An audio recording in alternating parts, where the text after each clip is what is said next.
திருக்குறளும் வேதாந்திரியமும் என்கிற ஒரு அருமையான நூலை வெளியிட்டு இங்கே சிறப்புரை ஆற்றுவதற்காக அமர்ந்திருக்கின்ற எங்கள் பேராசிரியர் அறிஞர் ராமலிங்கம் ஐயா அவர்களே, இந்த நூல் குறித்து மிக அருமையான திறனாய் உரையை நிகழ்த்திய அம்மையார் முனைவர் மாலதி அவர்களே, வாழ்த்துரை வழங்கிய சிவத்திரு ரமேஷ்குமார் ஐயா அவர்களே,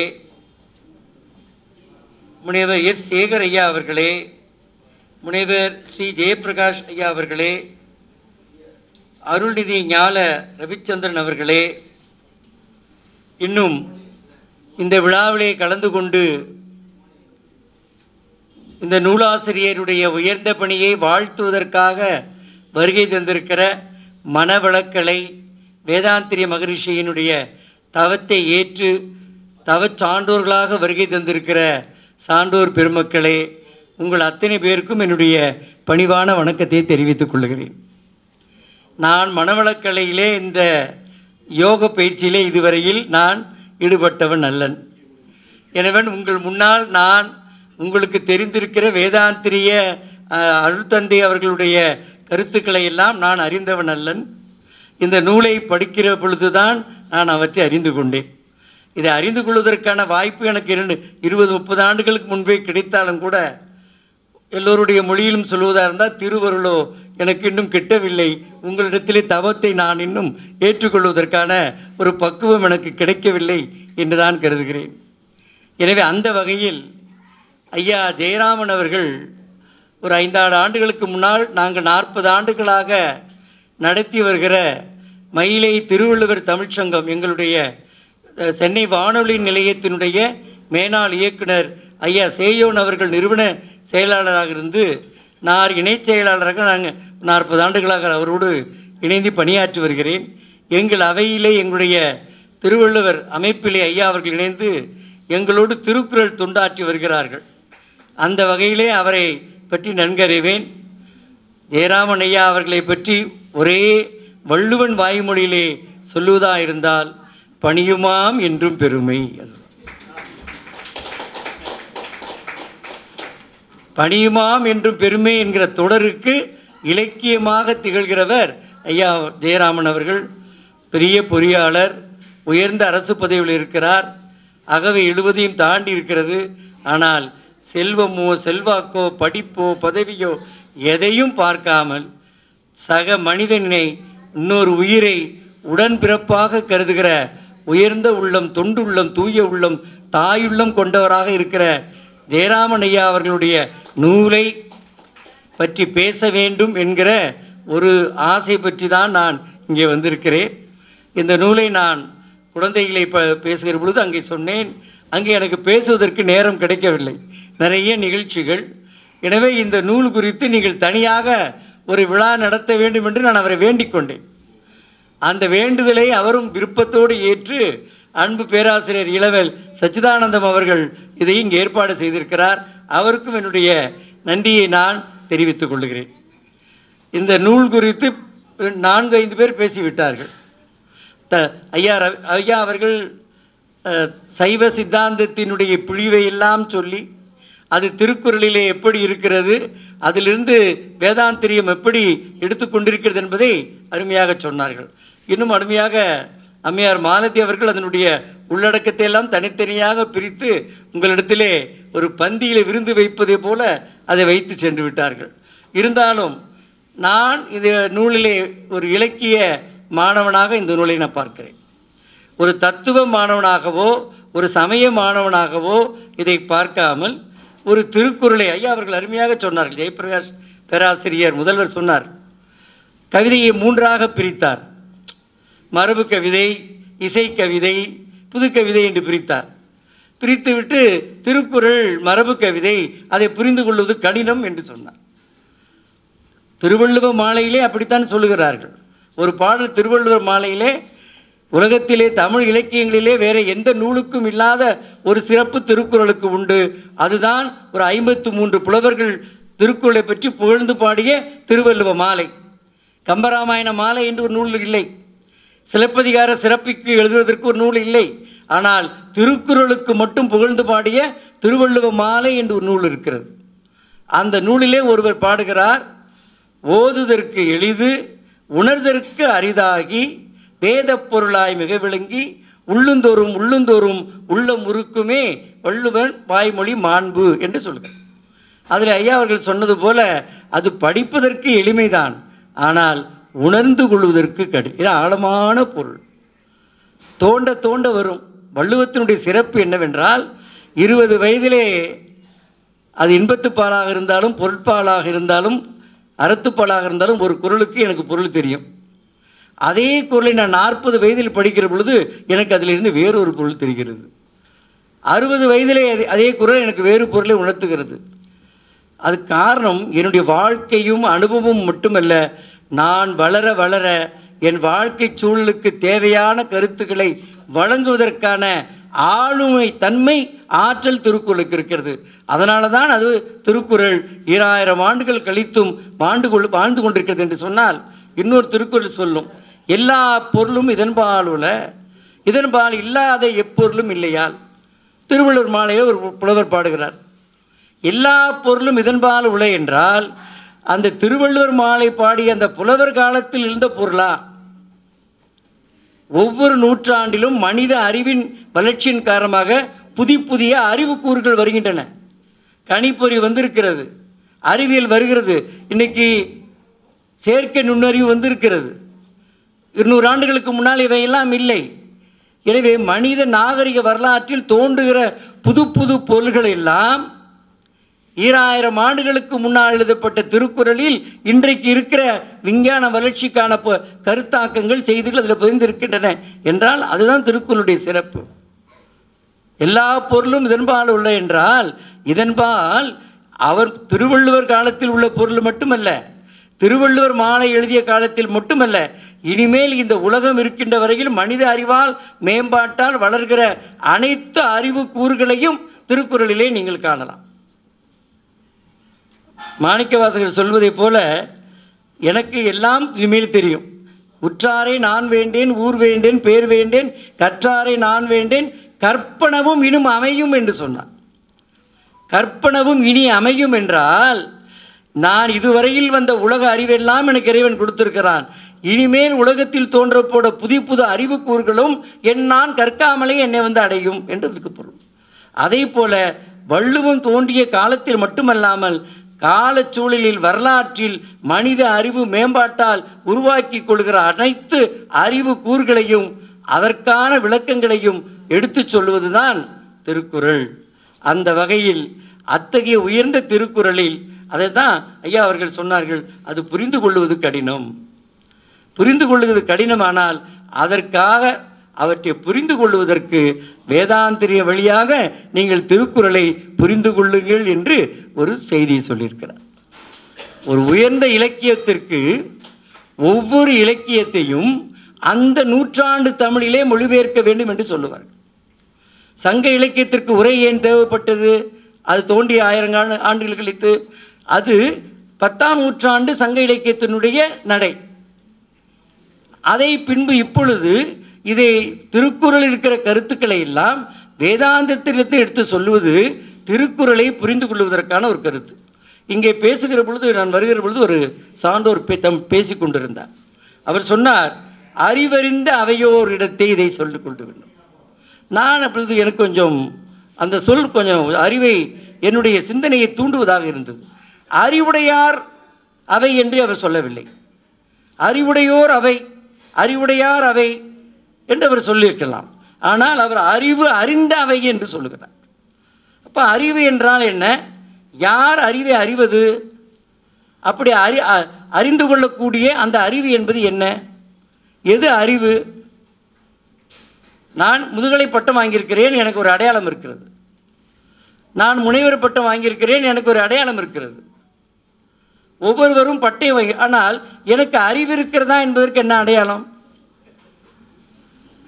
யாருமாய் பார்த்து நீங்கள் பிஹெச்டி முனைவர் பட்டமாக வாங்கியிருக்கலாம் இல்லையா கேட்டால், வாங்கியிருந்தால் ஆம் என்பால், இல்லை என்றால் இல்லை என்பால். உங்களுக்கு சொந்தமாக வீடு இருக்கிறதா கேட்டால், இருந்தால் இருக்கு என்பார், இல்லை என்றால் இல்லை என்பார். அதுபோல் எந்த பொருளையும் எந்த உடைமையையும் உங்களுக்கு இருக்கிறதா என்று கேட்டால் ஆம் இல்லை என்பார். அவரிடத்தில் உங்களுக்கு அறிவு இருக்கிறதா என்று கேளுங்கள், மிகவும் கோபம் வரும். காரணம், என்னிடத்தில் அறிவு இல்லை என்பதை எப்படி புரிந்து கொண்டான் என்று கோபப்படுவார். அப்படி இல்லை என்றால் அந்த என்னிடத்தில் அறிவு இருக்கா இல்லையா என்று கேட்பதற்கு இவன் யார் என்று கோபப்படுவார். இருந்தாலும் கோபப்படுவார், இல்லாவிட்டாலும் கோபப்படுவார். எனவே அறிவு என்பது என்ன? வள்ளுவன் தான் இந்த அறிவு அறிந்தவர்கள், அறிவை அடையாளம் கண்டவர்கள், ஒருவனிடத்திலே அறிவு இருக்கிறதா இல்லையா என்பதற்கு எப்படி அடையாளம் காண்பது என்பதற்கு வள்ளுவன் சொல்லுகிறான். என்ன சொல்லுகிறான்? அருமையாக சொல்லுகிறான். அதாவது ஒரு பேருந்து நிலையத்திலே ஒருவன் ஏறுகிறான், வேகமாக ஏறுகிறான் என்று வைத்துக்கொள்ளு. ஒரு முதியவர் காலை மிதித்து விடுகிறான், வலிக்கிறது அவருக்கு. டேய், உனக்கெல்லாம் அறிவு இருக்கா என்று அவர் கேட்கிறார். காலை மிதித்துகிறான், ஒருவனுக்கு துன்பம் செய்கிறான். துன்பத்திலே வருந்துகிற துடிக்கிற ஒருவன் துன்பம் செய்தவனை பார்த்து உனக்கு அறிவு இருக்கிறதா என்று கேட்கிறான். அடுத்து கொஞ்ச தூரம் பார்க்கிறோம், ஒரு பேருந்தில் வயதான அம்மையார் இருக்கிறார், ஒரு இளம்பெண் உட்கார்ந்து இருக்கிறார். கூட்டத்தில் எழுந்து இடம் கொடுக்கவில்லை. இன்னொருத்தர் பார்த்து, ஏமா உனக்கு அறிவு இருக்கா, இந்த அம்மா நிற்கிறாங்களே, எழுந்து இடம் கொடுக்கக்கூடாதா என்று கேட்கிறார்கள். மற்றவர்கள் படுகிற துன்பத்தை கண்டு அதை போக்குவதற்கு வாய்ப்பு இருந்தும் போக்காமல் இருக்கிற இன்னொருத்தரை பார்த்து நாம் கேட்கிறோம், உனக்கு அறிவு இருக்கிறதா என்று கேட்கிறோம். அது வள்ளுவன் சொல்லுகிறான், அறிவினால் ஆகுவது ஒன்று உண்டோ, பிரிதி நோய் தன்னோய் போல் போற்றா கடை. இதுதான் மிகச்சிறந்த, இது அறிவா அன்பா? அறிவினால் ஆகுவது ஒன்று உண்டோ, பிரிதி நோய் தன்னோய் போல் போற்றா கடை. இதைத்தான் மிகச்சிறந்த அறமாக வேதாந்திரியம் சொல்வதாக நான் உணர்கிறேன். ஏனென்றால் அந்த அற வாழ்வில் அந்த முழுக்க அதைத்தான் அவர் சொல்கிறார். அம்மையார் சொன்னது போல இந்த நூலில் வாழ்க்கையை 3ஆக பிரித்திருக்கிறார். சமுதாய வாழ்வு, இன்னும் அருமையாக இங்கே நூலுக்கு அணிந்துரை தந்தவர்கள் சொல்கிறார்கள், தமிழ் சான்றோர்கள் அறவோர் வரலாற்றில் திருவள்ளுவர், திருமூலர், தாயுமானவர், வள்ளலார் இவர்கள் வழி வந்த மரபில் வேதாந்திரியும் வந்திருக்கிறார், வேதாந்திரி மகரிஷியும் வந்திருக்கிறார். எனவே இவர்கள் வழியாக நாம் இப்பொழுது வேதாந்திரியம் என்பது திருக்குறள் கருத்தை எளிமையாக புரிந்து கொள்வதற்கு ஆக கிடைத்த நமக்கு ஒரு எளிய வாழ்க்கை வழிகாட்டி நூல். அப்படியானால் திருக்குறளுக்கும் வேதாந்திரியத்துக்கும் என்ன வேறுபாடு? ஐயா கூட என்னிடத்திலே பேசும்போது ஒரு வினா கேட்டார். திருக்குறள் அறம் பொருள் இன்பம் மட்டும்தான் சொல்லுகிறது, ஏன் அவர் வீடு பற்றி சொல்லவில்லை என்று பரிமேலழகர் தனியாக ஒரு கருத்தை சொல்லுகிறார். அது வேண்டாம். ஆனால் வேதாந்திரியம் அறம் பொருள் இன்பம் வீடு பற்றியும் சொல்லுகிறது, மோட்சம் பற்றியும் சொல்லுகிறது. இது அடிப்படையிலே இருக்கிறது. இன்னொரு செய்தியும் இங்கே இருக்கிற சான்றோர்களுக்கு சொல்ல வேண்டும். வேதாந்திரியம் என்பது ஐயா அவர்கள் சொன்னதை போல அத்வைத கருத்துக்களுக்கான விஞ்ஞான விளக்கம், ஒரு வாழ்க்கை விளக்கம். என்ன திருவள்ளுவரும் வேதாந்திரிய மகரிஷியும் என்ன இந்த உலகத்திற்கு, இந்த சமுதாயத்திற்கு, மக்களுக்கு சொல்ல நினைத்தார்கள்? மக்கள் எல்லாம் மகிழ்ச்சியாக வாழ வேண்டும், ஒருவருக்கு ஒருவர் சமாதானமாக இருக்க வேண்டும். ஐயா ஜெயராமன் அருமையாக சொல்லியிருக்கிறார், இன்னா செய்தாரை ஒருத்தல் அவர் நான நன்னயம் செய்துவிடார், இன்னா செய்தார்க்கும் இனியவே செய்யாக்கால் என்ன பயத்ததோ சால்பு. இது 2 குறள் தான் சமுதாயத்தில் சண்டை சச்சரவு இல்லாமல் சமாதானத்தோடு ஒருவர் வாழ்வதற்கு இந்த 2 குறள் தான். தீமை செய்தவனுக்கு தீமை, பல்லுக்கு பல் கண்ணுக்கு கல் என்பது சமுதாயத்திலே போர் முறையை உண்டாக்கிவிடும், பகைமையை உண்டாக்கிவிடும், வெறுப்பை உண்டாக்கிவிடும், நல்லிணக்கத்தை கெடுத்துவிடும், துன்பக்கடலிலே உயிர்களை சென்று சேர்த்துவிடும் என்கிற கருத்தை மாற்றுவதற்காக 2 பேருமே சொல்லியிருக்கிறார்கள். எனவே அங்கே வேதாந்திரியம் வீடு பற்றி சொல்லுகிறது. இந்த சமுதாயத்திலே இன்னொன்றும் வள்ளுவர் கண்ணோட்டம் கருணை என்பதை இத்தனை ஒரு 3 அடமொழிகளோடு சொல்கிறார். கண்ணோட்டம் என்னும் களி பெரும் காரிகை, ஒரு மிகுந்த மகிழ்ச்சியினுடைய மிகப்பெரிய ஒரு பெண்ணாக கற்பிக்கிறார் வேதாந்திரியமும் கண்ணோட்டத்தை அருமையாக சொல்லுகிறது. அறம் வாழ்வு என்பதிலே அறம் என்பதற்கு வள்ளுவம் ஒரு வரையறை செய்கிறது. எல்லோருக்கும் தெரிந்த குறள், மனத்துக்கண் மாசு இலன் ஆதல் அனைத்து அரண். ஆனால் மாசு இல்லாமல் இருப்பது அறம் என்று சொல்லுகிறார். இந்த மாசு என்பதை வள்ளுவன் எங்கே வரையறை செய்கிறான்? மாசு என்றால் என்ன? அந்த அரண் வலியுறுத்தலில் நிறைய அடுத்தடுத்த குறளில் சொல்லுகிறார். எது மாசு? அது நமக்கெல்லாம் தெரியும். அழுக்காறு, அவா, வெகுளி, இன்னாச்சொல். இந்த நான்கும் இல்லாமல் இருந்தால், ஐயா அவர்களும் அதை சொன்னார்கள், சொற்களிலே இனிமையோடு இருப்பது தான் அறத்தினுடைய தொடக்கம் என்று சொன்னார்கள். அதுதான் இன்னாச்சொல்லும் இல்லாமல் இருப்பது என்று. எனவே அதற்கு வேதாந்திரியம் சொல்வது தியானம், மூச்சு பயிற்சி, யோகம். இது மூன்றும் இனிய வாழ்க்கைக்கு ஏற்ற பயிற்சிகள். இன்னொன்று, அறமும் நீதியும் பற்றியும் ஐயா அவர்கள் விளக்க சொல்லியிருக்கிறார். கல்வியை பற்றி வள்ளுவர் எத்தனை அதிகாரங்கள் சொல்லியிருக்கிறார், வேதாந்திரியம் என்ன சொல்லுகிறது என்பதை பற்றி அதை மட்டும் உங்களுக்கு சொல்லிக்கொள்ள விரும்புகிறேன். கல்வி, கல்லாமை, கேள்வி, அறிவுடைமை, அவை அஞ்சாமை, பேதமை, புல்லறிவாண்மை, 9 அதிகாரங்களிலே வள்ளுவம் கல்வி பற்றி பேசுகிறது. மகரிஷியும் அருள் தந்தையும் ஞான களஞ்சியத்தில் சிறந்த கல்வி, மெய்விளக்க கல்வி, முழு கல்வி, அருட்கல்வி என்று கல்வியினுடைய வகைப்பாட்டையும் சொல்லுகிறது. இதுதான் மிகச்சிறந்த ஒப்பீட்டு நூல். திருக்குறளிலே ஒரு கருத்தை எடுத்து அந்த கருத்தை வள்ளுவம் எப்படி சொல்லியிருக்கிறது, வள்ளுவத்தை பற்றி சொல்ல வந்தேன். வள்ளுவத்தை திருக்குறளிலே டாக்டர் மு அவர்கள் ஒரு நூல் எழுதியிருக்கிறார். இன்றைக்கி அந்த நூலினுடைய பெயரை தமிழ் பேராசிரியர்களே கூட பல பேர் மறந்திருப்பார்கள் நினைக்கிறேன். இல்லை, திருவள்ளுவர் அல்லது வாழ்க்கை விளக்கம் என்ற நூல். ஏன் அந்த நூலை பற்றி இங்கே கூறுகிறேன் என்றால், திருவள்ளுவர் என்பது வாழ்க்கை விளக்கம். அந்த நூலை விட அந்த நூலுக்கு திருவிக்க அவர்கள் ஒரு 25 பக்கத்துக்கு முன்னோர் எழுதியிருப்பார். அதை படிக்க வேண்டும். அதை படித்தால் திருவள்ளுவருடைய தமிழா திருக்குறளா அப்படியா மிகச்சிறந்த ஒரு நடை. அதில் மூவா அவர்கள் ஒரு புரட்சி செய்திருப்பார். என்ன புரட்சி என்றால், அறம் பொருள் இன்பம் என்கிற அந்த வைப்பு முறையை மாற்றி இன்பம் பொருள் அறம் என்று மாற்றி வைத்திருப்பார். ஏனென்றால் முதலிலே 25 அதில் இன்னும் கூட சொல்லுகிறேன், இங்கே வேதாந்திரியத்தை பேசுகிறவர்கள் இளைஞர்களுக்கு இந்த நூல் படிக்க நான் சொல்லுவேன்.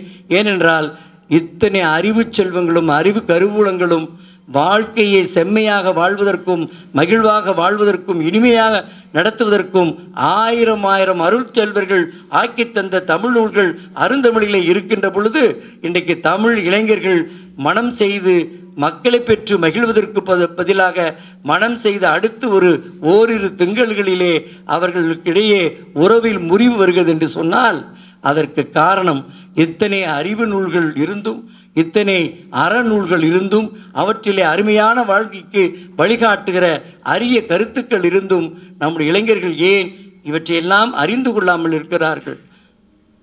காரணம், அவர்களுக்கு வழிகாட்டுகிற பெற்றோர்கள், வழிகாட்டுகிற ஆசிரியர்கள் இந்த நூல்கள் இருக்கின்றன என்று எடுத்து சொல்வதற்கும் ஆளில்லை.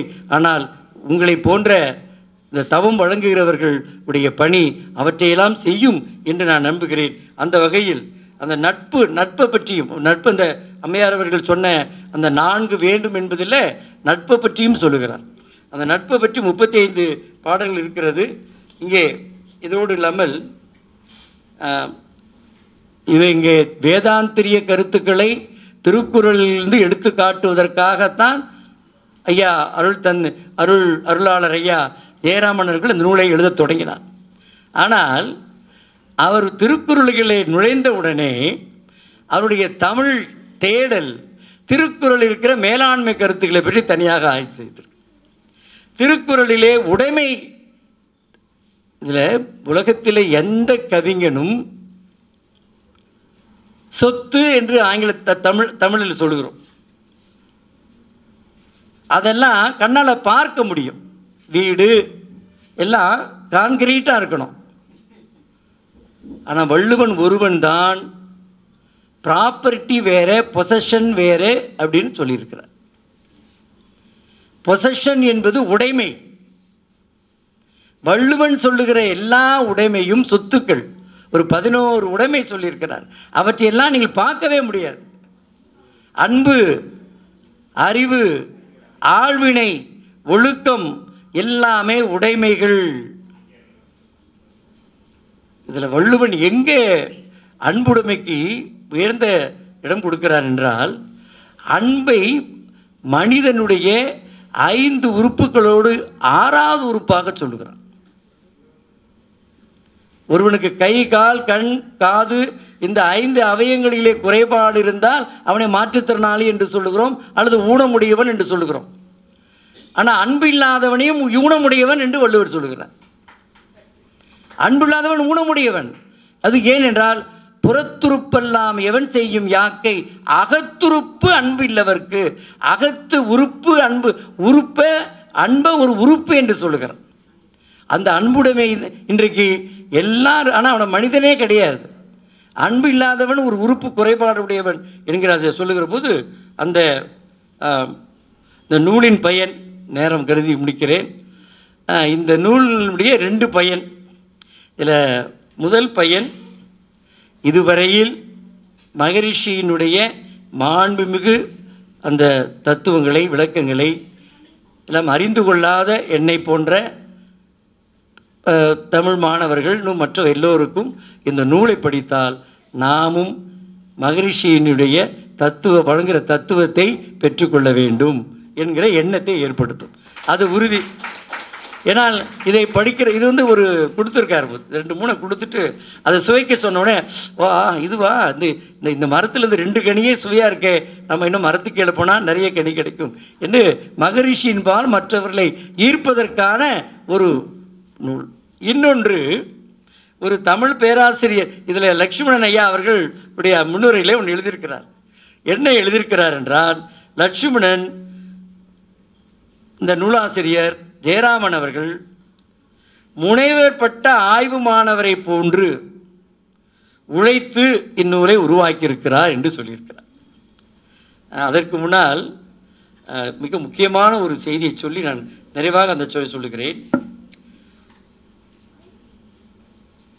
வேதாந்திரியத்தை பற்றி, அல்லது உலக இந்த அது அத்வைதமா, துவைதமா, விசிஷ்டாத்வைதமா, இந்த தத்துவங்கள்லாம் இருக்கு இல்லையா, அவற்றையெல்லாம் ஒரே வரியில் ஐயா சொல்லியிருக்கிறார். மனிதன் என்பவன் யார்? கடவுள் ப்ளஸ் ஆணவம், கண்மம், மாயை, இதுதான் மனிதன். கடவுள், ஆணவம், கண்மம், மாயை, மனிதன். இதானே கடவுள், ஆணவம், கண்மம், மாயை, மனிதன். ஆனால் மனிதன் யார் என்றால், ஆணவம், கண்மம், மாயை இதெல்லாம் இல்லாதவன் இறைவன். இது எனக்கு ஒரு மிகப்பெரிய விழிப்பு. ஒருவேளை வேதாந்திரியத்தை அறிந்தவர்களுக்கு முன்கூட்டி தெரிந்திருக்கலாம். என்னை போன்றவர்களுக்கு, இதில் பயிற்சி இல்லாதவர்களுக்கு ஒரு மிகப்பெரிய ஒரு கண் திறப்பாக இருந்தது. ஒரு மிகப்பெரிய தத்துவத்தை, கடவுள் என்பவன் ஆணவம், கண்மம், மாயை இல்லாதவன் என்றும், ஆணவம், கண்மம், மாயத்தோடு இருக்கிறவன் மனிதன் என்றுங்கிற இந்த மிகப்பெரிய தத்துவத்தை மிக அருமையாக விளக்கியிருக்கிறார். இதில் வேதாந்திரியம் சொல்லுகிறது, ஆசை இல்லை. இது எனக்கு ரொம்ப பிடித்திருந்தது. இன்றைய 21ஆம் நூற்றாண்டு வாழ்க்கைக்கு சிலர் சொல்லுகிறார்கள், ஆசையே வேண்டாம், ஆசையே துன்பங்களுக்கு காரணம், ஆசை அருமீன், ஆசை அருமீன், ஈசனோடாயினும் ஆசை அருமீன். எனக்கு இது சைவ சித்தாந்தம் அவ்வளோ தெரியலன்னு சொல்லுறதுல நான் ரொம்ப வருத்தப்படுறேன். காரணம், நான் பேராசிரியர் பாலராவாயனுடைய மாணவன். அப்படி இருந்துமே எனக்கு தெரியல. என்னடா, நான் லயோலாவில் எனக்கு பேராசிரியர் பாலராவாயன். அதை விட எனக்கு என் வாழ்க்கையில் யான் பெற்ற பேர் மகாவித்வான் அருணை வடிவேல் முதலியாருடைய காலிலிருந்து நான் வணங்கியவன். அந்த பேரு நான் பெற்றவன். அவர் என்னை தலைமையில் கை வைத்து வாழ்த்தி இருக்கிறார். அப்பொழுது எனக்கு 20-25 வயதிலே நான் குரோம்பேட்டையில் அவங்க வீட்டுக்கு செல்வேன். அவங்க ஐயா வருவாங்க. அவங்கெல்லாம் மகாவித்வான் அருணை வடிவேலனா, அவர்களெல்லாம் பார்த்த உடனே நமக்கு தீட்சை கிடைக்கப்பார். ஒரு மிக நீண்ட உயரம், அந்த முகத்தில் இருக்கிற அந்த ஒளி, 12 திருமுறைகளுக்கு முறை எழுதிய அந்த மிகச்சிறந்த ஆற்றல், அவர்கள் திருக்குறளில் நான் ஒரு இடத்துல நான் தமிழ் இலக்கியங்களில் சட்ட நெறிகள் என்னுடைய முனைவர் பட்டம். திருக்குறளில் இருக்கிற சட்ட நெறிகள் பற்றி அவர்கிட்ட அவர் கலந்துரையாடுவதற்காக போனேன். எனவே அப்படியெல்லாம் உறவு இருந்தும் கூட எனக்கு சைவ சித்தாந்தம் ஐயா அவர்கள் என்னை பல நேரம் அழைத்தார்கள். நீ வா, நீ ஆங்கிலத்திலே சைவ சித்தாந்தத்தை பேசுவதற்கு உன்னால் முடியும், நீ ஆங்கிலத்திலே பேசு என்று என்னை அழைத்தார்கள். ஒருவேளை இன்னும் திருவருள் கூட்டி வைக்கவில்லையோ தெரியவில்லை, ஓய்வு பெறுகிற வரையில் இல்லை. ஆனாலும் கூட இந்த ஈசனோடு ஆயினும் ஆசை அறிமீன்கள் என்பது வேறு, உலகத்தில் எல்லா துன்பங்களும் காரணம் ஆசை என்பது வேறு. ஆனால் வேதாந்திரியம் என்ன சொல்லுகிறது என்றால், ஆசை இல்லாமல் இருக்க முடியாது, ஆசைகளை ஒழிக்கவும் கூடாது, ஆசையை ஒழுங்குபடுத்தினால்தான் வாழ்வு வளம் பெறும். இந்த ஆசையை ஒழுங்குபடுத்துவது எவ்வாறு என்பதுதான் தனித்திறமை, தனிக்கலை. அதற்குத்தான் அறிவு வேண்டும், அதற்குத்தான் தவம் வேண்டும், அதற்குத்தான் அன்பு வேண்டும், அதற்குத்தான் வாழ்க்கை என்பதன் பொருளை புரிந்து கொள்ள வேண்டும்.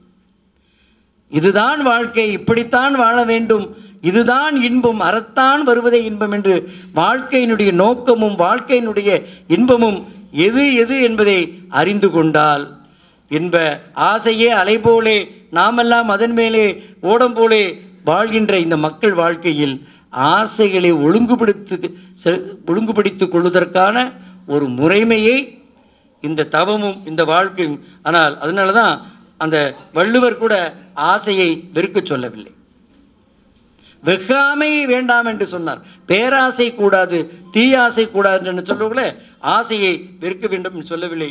எனவே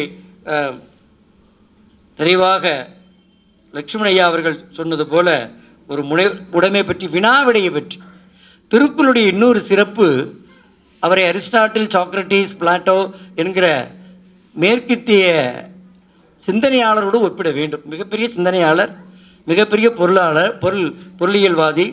ஆடம் ஸ்மித்தோடு ஒப்பிடலாம், கார்ல் மார்க்ஸோடு ஒப்பிடலாம். திருவிக்கா அவர்கள் அதை பற்றிலாம் நூல் எழுதியிருக்கிறார்கள். ஆனால் இந்த வினாவிடை உத்தியை ரொம்ப நுட்பமாக நான் அதை பற்றி தனியாக நூல் எழுதியிருக்கிறேன். வள்ளுவன் மிகச்சிறந்த ஆசிரியர், ஒரு கருத்தை வலியுறுத்த சொல்வதற்கு இந்த வினா உத்தியை மிக நுட்பமாக பயன்படுத்தியிருக்கிறார். ஒரு அதிகாரத்தில் பற்றி அந்த வாய்மை என்று ஒரு அதிகாரம் எடுத்துக்கொள்ளுங்கள். வாய்மை என்றால் அதற்கு என்ன என்று இலக்கணம் நினைக்கிறார். அந்த முதல் குறளிலேயே வினாவை கேட்பு, வாய்மை எனப்படுவது யாதெனின், சால்பிற்கு கட்டளை யாதெனின் என்று யாதெனின் யாதெனின் என்று போட்டு வினா போட்டு விடை சொல்வது வேற செய்தி. ஆனால் 7 சீர்களில் ஒரு செய்தியை சொல்லுவார். அந்த செய்தி மீது உடன்பாடாகவோ அல்லது எதிர்மறையாகவோ ஒரு வினா தொடுப்பார். அந்த வினாவுக்கு விடையும் சொல்லுவார். இன்றைக்கு பாருங்க, செய்க பொருளை, அப்போ வினா உட்கிடை வினாவை எழுப்புவார். ஏன் செய்யணும்? செய்க பொருளை ஏன் செய்ய வேண்டும்? செருணர் செருக்கு ஒடுக்கும் எஃகு அதனில் கூறியது இல். யாகாவாராயினும் நாகாக்க, அப்போ வினாவை தொடுப்பார். யாரையாவது ரொம்ப நான் வடக்கமாக நல்லது செய்யினாலும் வினா தொடுப்பான், தீயதை செய்யவில்லை என்றாலும் வினா தொடுப்பான். யாகாவராயினும் நாகாக்க, இது ஒரு ஸ்டேட்மெண்ட்டுங்க, ஒரு உரை, ஒரு அஃபர்மேட்டிவ். அவரை வினாவை கேட்கிறார். காவாக்கால், சரிப்பா, அப்படி என்னுடைய நாக்கை நான் அடக்கவில்லை என்றால் என்னாகும்? சோகாப்பர் சொல்லிழுக்கப்பட்டு. ஒரு 10 வரி இல்லை, 2 அடியில் ஒரு உடன்பாட்டு தொடர், அதன் மீது வினா, அந்த வினாவுக்கு விடை. உன்னற்க கல்லை, மற்ற ஏதாவது செய்யாதேன்னு சொன்னாலும் சரிம்பா. உன்னற்க கல்லை என்றால் எவனாவது சரின்னு ஒத்துப்பானா? நிச்சயம் ஒத்துக்க மாட்டான். கேள்வி கேட்பான். அது என்பதை புரிந்து கொண்டு வள்ளுவர் கேள்வி கேட்கிறார். உனில் உண்டால் என்ன? உண்க சான்றோரால் எண்ணப்பட வேண்டாதான், மறந்தும் பிறன்கேளு சூழற்க, அவரை வினா வைக்க, சூழின் அறஞ்சூழும் சூழ்ந்தவன் என்று இப்படி வினா உத்தியை ஏன் பயன்படுத்துகிறார் என்றால், சொல்ல வந்த கருத்துக்களை வலிமையாகவும் அழுத்தம் திருத்தமாகவும் படிப்பவன் உள்ளத்திலே பதிவு செய்வதற்காக இந்த வினா உத்தியை அழுத்தமாக பதிவு செய்திருக்கிறார். பல்வேறு வகையில் பதிவு செய்திருக்கிறார். அது குறித்தும் ஐயா அவர்கள் ஆய்வு செய்திருக்கிறார். அது மட்டும் இல்லற வாழ்வு என்று எடுத்துக்கொண்டால் பெண்களுடைய கடமை என்ன, புறநானூறு பெண்கள் கடமை பற்றி என்ன சொல்லுகிறது, மக்கள் பேர் பற்றி என்ன சொல்லுகிறது என்று எம்ஏ தமிழ் படித்து எம்ஃபில் படித்து பல மாணவர்கள் எழுதுகிற ஆய்வு கட்டுரைகளை ஐயா அவர்களுக்கு தெரியும். எங்களுக்கு ஆய்வு திருத்துவதை போன்ற ஒரு தண்டனை பேராசிரியருக்கு இல்லை. அத்தனை பிழைகள், எழுத்து பிழை, கருத்து பிழை, தொடர் பிழை, மரபு பிழை, பிழை மலிந்த லட்சுமணன் ஒரு தஞ்சை தமிழ் பல்கலைக்கழகத்தினுடைய பேராசிரியர். அவர் சொல்லுகிறார், ஒரு முனைவர் பட்ட ஆய்வு மாணவரை போல எழுதி இது ஒரு முனைவர் பட்டமாக இருக்கிறது என்று அவர் சொல்லுகிறார்.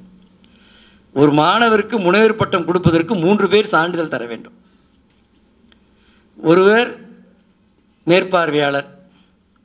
லட்சுமணன் ஐயா அவர்கள் மேற்பார்வையாளராக இருந்து ஐயா ஜெயராமன் ஐயா நூலுக்கு இது இந்த ஆய்வேடு முனைவர் பட்டத்துக்கு உரியது என்று சான்று கொடுத்து விட்டார். இன்னொருவர் அதை எக்ஸாமினர்னால் தேர்வாளராக நான் இருந்து படித்து பார்த்தேன், இது முனைவர் பட்டத்துக்கு உரியது என்று நான் முடிவு செய்து விட்டேன். இப்பொழுது எக்ஸ்டர்னல் எக்ஸாமினர் வைவா நடத்த போகிறார், புறத்தேர்வாளராக இங்கே வந்திருக்கிறார்.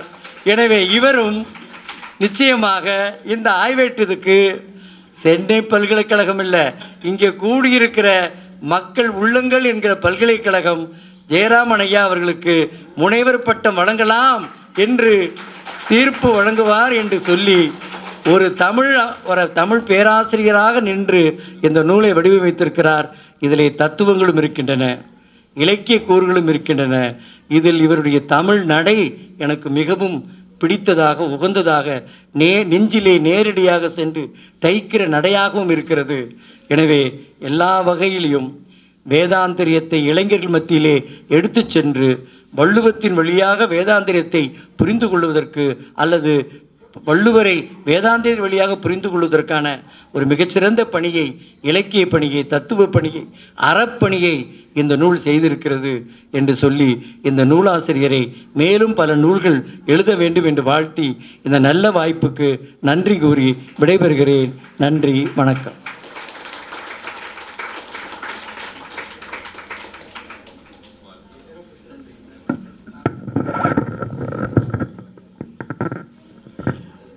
மிக்க நன்றிங்க ஐயா. பெரியவர்கள் சொன்னால் அதுக்கு எது மாற்றுக்கிறது. நீங்கள் சொன்னது போலவே ஐயா அவர்களுக்கு முனைவருக்கு பட்டத்தை சென்னை பல்கலைக்கழகம் அல்ல, இந்த மக்கள் கழகம் கொடுத்து விடும். எனவே ஏற்கனவே ஞானாசிரியர் என்ற பட்டத்தை ஆழியார் அறிவு திருக்கோயில் வழங்கியிருக்கின்றார்கள். இப்படிப்பட்ட ஒரு நல்ல பட்டங்களை எல்லாம் மேன்மேலும் பெற வேண்டும் ஐயா அவர்கள் என்பதாக சொல்லி ஐயா அவங்க ரொம்ப வருத்தப்பட்டுருக்காங்க. அடிக்கடி பலராயன் ஐயாவுடைய மாணவராக இருந்தும் கூட அருணை வடிவேல் ஐயாருடைய திரு பார்வை பட்டும் கூட எல்லாம் மட்டும் வருத்தப்பட்டு கொண்டாருங்க. நீங்கள் வருத்தப்பட வேண்டிய வேலையே இல்லைங்க ஐயா. ஏன்னு கேட்டால் எங்களுக்கு தெரியும், ஐயா வளர்ந்த இடம் அந்த மாதிரி. மாநில கல்லூரியில் 25 ஆண்டுகள் பணியாற்றி விட்ட பிற்பாடு சைவ சித்தாந்தம் தெரிஞ்சிருந்தால் தான் நாங்கள் ஆச்சரியப்படணுமே ஒழிய. உங்களுக்கு தெரியும், எல்லாருமே சிரிக்கிறீங்க.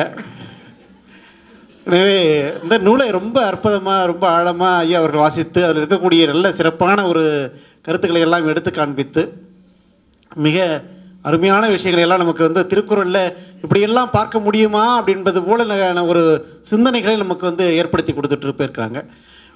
வள்ளுவனுடைய உரை, அதாவது திருக்குறளுக்கு உரை காண வேண்டுமா, திருக்குறளையே படித்து பாருங்கள், அதிலேயே உரை இருக்கும் என்பதாக நிறைய பேர் சொல்லுவாங்க. திருக்குறளுக்கு உரை திருக்குறள் தான். அதுக்கு புதுசாக எங்கள் ஐயா அடிக்கடி சொல்லிகிட்டே இருப்பாங்க, 800 பேர் உரை எழுதியிருக்கிறாங்க அப்படின்னு சொல்லியிருக்காங்க. ஏன்னா பட்டியல் போட்டு ஐயா வச்சுட்டுருக்காங்க. அந்த அடிப்படையில் அந்த 800 உரையும் படிக்கிறத விட திருக்குறளை நாம் புரிந்து கொள்ள வேண்டும் என்று சொன்னால் திருக்குறளை படிக்க வேண்டும். திருக்குறளை படித்தால் திருக்குறள் புரிந்துவிடும். வேறு எதையும் நம்ம படிக்க வேண்டிய அவசியம் இல்லை. இந்த திருக்குறளும் வேதாத்திரியமும் என்கின்ற ஒரு அற்புதமான ஒரு நூலை ஐயா அவர்கள் நமக்கு படித்து கொடுத்திருக்கின்றார்கள். இருக்கக்கூடிய சிறப்புகளை எல்லாம் இங்கே கற்றறிந்த சான்றோர்கள் இதை எடுத்து சொல்லி கொண்டிருக்கின்றார்கள். ஒரு வாழ்த்துறையும் நிறைவாக ஐயாவுடைய பேருரையும் நிறைவடைந்து நம் அனைவரும் இங்கே உணவு உண்டு தான் செல்ல வேண்டும் என்பதாக சொல்லி வாழ்த்துறை வழங்குமாறு பேமா குமரேசன் ஐயா அவர்களை அன்போடு அழைக்கின்றோம். வாங்க ஐயா.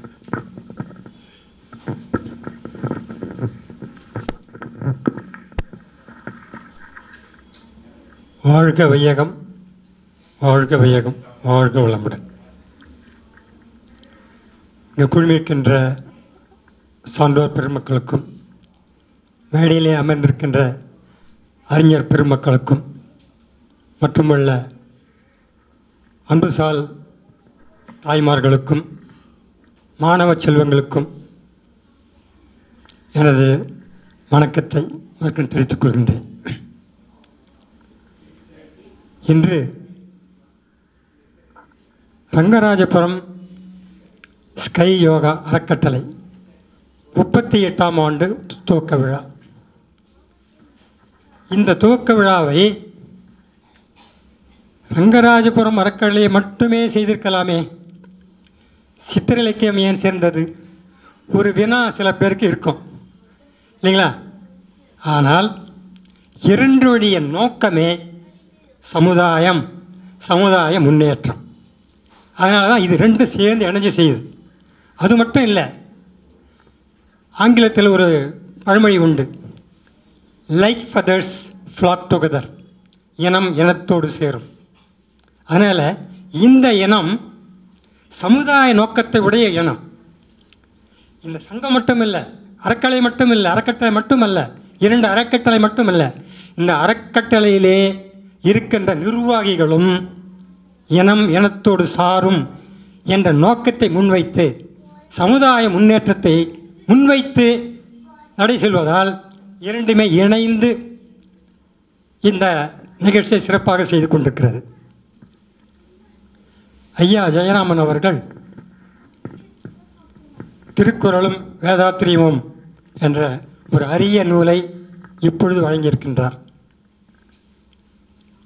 இதற்கு முன்னால் சித்தர் நெறியும் வேதாத்திரியமும், திருமூலரும் வேதாத்திரியமும், வேதாத்திரியமும் சைவ சித்தாந்தமும் போன்ற நூல்களை முன்னால் கொடுத்திருக்கின்றார். நாம் ஒரு செய்தியை கேள்விப்பட்டிருப்போம், அறிஞர்கள் சொல்ல, சிவபெருமான் ஊழிக்காலத்திலே தன்னுடைய தனிமையை தீர்த்து கொள்வதற்காக திருவாசகத்தை எழுதி வைத்து கொண்டான் என்று சொல்லுவார்கள். தன்னுடைய தனிமை, ஊழிக்காலம் எல்லாம் அழிஞ்சு போச்சு. அம்மா கூட உள்ள அடங்கிட்டா, அம்மா கூட இல்லை, பக்கத்தில் இருந்தால் ஏதாவது தாயக்கட்டை ஆடிக்கிட்டு இருக்கலாம். இப்போ என்ன செஸ் விளையாடிட்டுலாம் அம்மா கூட, அம்மாவும் உள்ளே ஒடுங்கிட்டா. இப்போ இருக்கிறது ஒரே ஆள், போர் அடிச்சுக்கிட்டு இருக்கு, என்ன பண்ணலாம்? அப்போது அதுக்காக முன்னாலேயே திருவாசகத்தை எழுதி வாங்கி வச்சுக்கிட்டாராம். அதுபோல் ஐயா அவர்கள் தன்னுடைய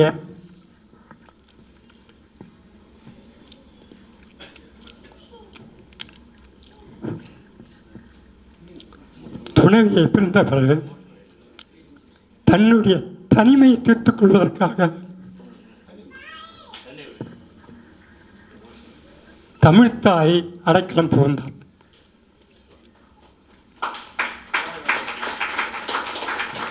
தன்னுடைய பிரிவாற்றாமையால், துணைவியன் பிரிவாற்றாமையால் தமிழ்த்தாயிடம் அடைக்கலம் புகுந்தார்.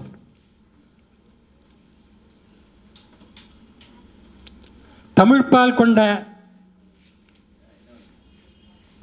விருப்பத்தால் முப்பாலை படிக்க ஆரம்பித்தார். எனவே அதற்கு பிறகுதான் இந்த திருக்குறளும் வேதாத்திரியமும் என்ற நூலை எழுத ஆரம்பித்தார். மிக சிறப்பாக செய்திருக்கிறார். முதலில் தொடக்கத்திலே ஒரு மாதிரி அது இருந்தது. அதுக்கு பிறகு சிறந்த வடிவை எடுத்து இப்பொழுது நூல் திகழ்கிறது. தொல்காப்பியம், புறநானூறு, நாலடியார், பாரதியின் படைப்புகள் அனைத்தையும் பெற்றிருப்பதாக இந்த நூல் இருக்கிறது. அதாவது தேனி திருவாசகத்தில் ஒரு வரி வரும், தனைத்தனை உள்ளதோர் பூவினில் தேன் உண்ணாதே அப்படிங்கிற ஒரு வரி வரும் திருவாசகத்தில். அப்போ பூவில் எவ்வளவு தேன் இருக்கும்? துளி துளி துளி. தனித்தனி அளவுக்கு தான் இருக்கும். அந்த தேனை எடுத்து தேனி தன்னுடைய எச்சிலோடு சேர்த்து தேன் குண்டில் சேர்த்து வைக்கும். அதை நாம் சுவையாக இருக்குன்னு அருந்துறோம். அதுபோல் ஐயா அவர்கள் பல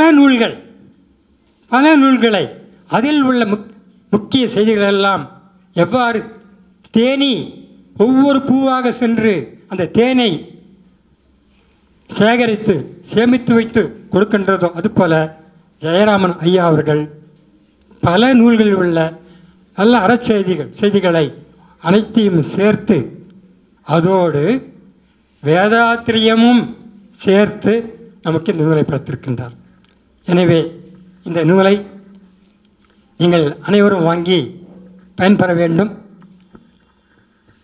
இதுபோல் ஐயா அவர்கள் மேலும் பல நூல்களை எழுத இருக்கிறார்.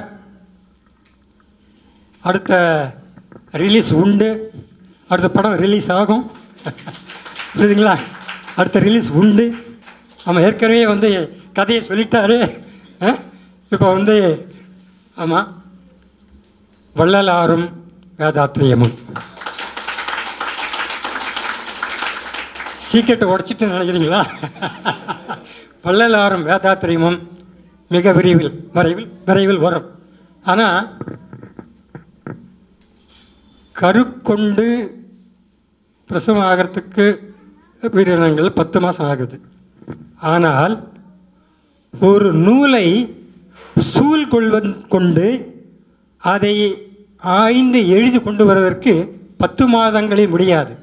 இது சில வருடங்கள் ஆகும். ஆனால் வரப்போகின்ற நூல் சிறந்த நூலாக அமையும். எனவே அவருக்கும் எனது வாழ்த்தை தெரிவித்துக்கொண்டு இந்த நிகழ்ச்சியில் கலந்து கொண்ட சான்றோர் பெருமக்கள் உங்கள் அனைவருக்கும் இந்த அறக்கட்டளை சித்திர இலக்கிய மைய அறக்கட்டளை ரங்கராஜபுரம் அறக்கட்டளை அதனுடைய சார்பாக நன்றியை தெரிவித்துக் கொள்கிறேன். நன்றி, வணக்கம்.